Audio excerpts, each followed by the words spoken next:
Guys, welcome to Hardest Info channel. Today I have Samsung Galaxy M35 and I want to show you how to see available random access memory on this device.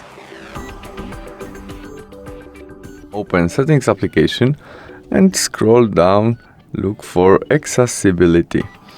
In it, not Accessibility, About Phone, and there we tap on our legal software information where we have our build number right there. Now we must tap sometimes to activate our develop mode and confirm it entering our look screen. After that we can go back and tap on our developer option, new option on our settings where we have memory, and there we have information about our available RAM. That's all. Thanks for watching. Bye.